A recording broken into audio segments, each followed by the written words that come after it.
Hi guys, so may nagpapadrawing sa akin. So, sige. Sa drawing ko, page, ano daw siya, page 3. Sige, page 3. Uwi ka lang, doon may family na nanonood natin. Uwi na lang ako doon. Ayan, kunin ko lang mga pangkulay.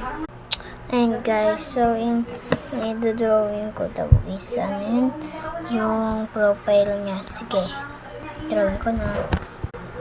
Ayan guys, so sa aralin 4 hindi ko pa siya masyadong tapos. Alarin 3 ayan siya, medyo may background. So ayusin ko natin, ayusin ko ako ito. Bigyan ko pa background, wait lang. Ayan siya guys, natapos ko na. So, wait lang, ilalagay ko lang yung comment. Hindi ko na malagay yung comment.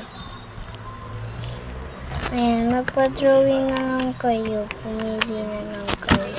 Ayan siya, oh. Guys, maganda ba? Comment nyo nga kung maganda. Ayan siya. Lagyan ko muna design. Ayan, naglagay na ako ng isang design. Lagyan ko na rin pa. Ayun siya. Nilagyan ko na pangalan ni Lia. Oh, diba? Oh, ang cute. Bye-bye.